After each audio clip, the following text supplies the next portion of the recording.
보통 사람보다 노화가 15배 느린 사람, 1000년을 사는 남자, 400년 넘게 살아온 주인공. 시간을 멈추는 법이라는 책을 홍보하는 대표적인 문구들입니다. 저 역시 이것에 혹해서 책을 샀고요.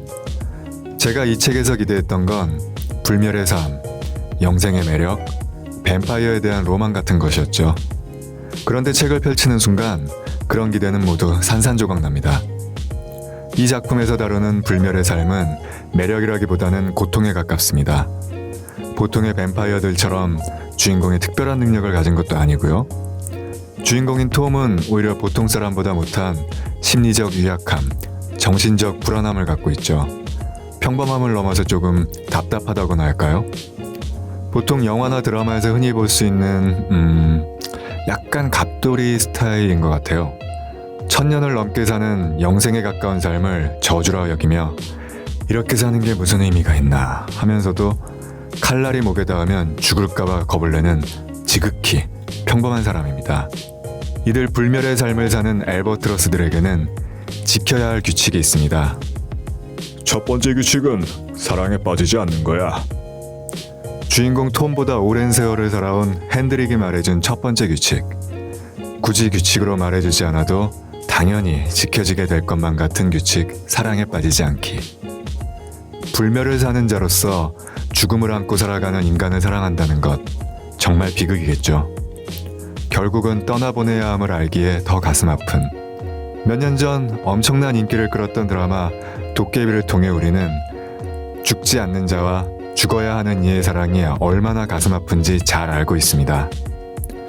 이별은 아무리 많이 해도 적응이라는 게 되지 않으니까요. 작품 속에서 톰은 오래전 사랑에 빠졌던 것에 대한 대가로 그녀에 대한 그리움이라는 형벌 아닌 형벌을 가슴에 담고 살아갑니다. 그녀와의 추억이 깃든 장소를 피해 다니고 외면하며 과거로부터 도망치려는 모습을 보이죠. 이러한 아픔을 어떤 계기로 극복하게 되는지도 흥미로운 볼거리입니다. 8년. 그게 규칙이야. 엘버가 한 곳에 8년 이상 머물면 곤란한 일에 휘말리게 돼 있어. 8년 동안만 신나게 사는 거지. 그 다음엔 떠나야 해. 거기서 새로운 인생을 시작하는 거야. 과거의 유령이 없는 곳에서. 핸드릭이 말해준 두 번째 규칙입니다. 유사한 내용의 다른 책들에서는 보통 10년을 얘기하지만 이 작품에서는 8년을 주기로 이동합니다. 왜 하필 8년이지? 네, 수학기호 무한대를 의미하죠. 그렇습니다. 무한히 반복되는 메비우스의 띠처럼 장구한 삶을 사는 엘버들을 상징하는 숫자가 아니었을까 추측해봅니다. 오랜 시간을 살아가는 만큼 다양한 나라에서 많은 사람을 만나게 됩니다. 셰익스피어와의 만남, 차이콥스키의 공연을 직접 보고 위대한 개츠비의 작가 스캇 피츠제럴드와 식사를 하며 또 찰리 채플린 같은 인물을 보기도 하죠. 이런 부분은 마치 영화 맨 프롬 어스를 떠오르게 합니다. 또 작품에서는 주인공의 기나긴 삶을 통해 여러 가지 시대상을 보여줍니다. 종교 박해와 마녀 사냥에 얽힌 주인공의 가족사, 흑사병으로 잃은 첫 아내 로즈, 그리고 자신과 같은 삶을 사는 잃어버린 딸, 깨끗한 식수를 구하기 힘든 시대에서 비롯된 A를 마시는 습관 등등. 우리가 세계사 시간에 단순히 암기했던 시대상들이 주인공에게 얼마나 절박한 사건으로 상처를 주는지, 그리고 역사라는 게 현실과 동떨어진 무엇이 아니라 우리가 보내는 이 시간들이 모두 역사의 한순간이라는 것을 깨닫게 됩니다. 1000년을 넘게 사는 사람들을 다루는 이 작품은 언뜻 판타지물로 보일 수도 있지만 그들의 특별함보다는 오히려 철저하게 평범함을 다룹니다. 보통 사람들과 다르지 않은 점은 단 하나, 오래 산다는 것일 뿐.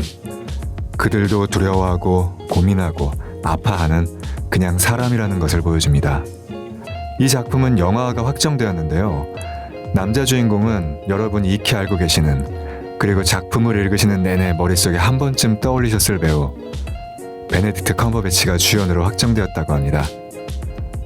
영화화에 대한 정보가 베네딕트 컴버배치 이외에는 노출된 게 아직 없고요. 그래서 작품의 중요한 다른 인물들에 대해서 제 마음대로 상상 캐스팅을 한번 해봤습니다. 주인공보다 장구한 삶을 살아온 엘버트러스 소사이어티의 창립자 핸드릭, 작품에서 매우 중요한 축이 되는 등장인물이죠. 누구더라? 가파더에 나왔던 그 명배우 이름이 뭐였지? 이러다가 결국 검색으로 이름을 찾았습니다. 작품을 읽으면서 머릿속에 그려졌던 영생을 사는 자의 지루함, 그리고 그 지루함을 다양한 취미생활로 달래는 메마른 감성, 그리고 강박까지. 배우 알파치노라면 더할 나위 없이 잘 연기할 거라는 생각을 했거든요. 그리고 핸드릭의 추종자이자 파트너인 아그네스 역에는 배우 틸다 스윈튼이 적합할 거라 생각했습니다. 옳고 그름 이상의 자신만의 신념, 가치관 같은 것을 약간의 똘끼와 함께 자연스럽게 보여줄 것 같은 배우죠.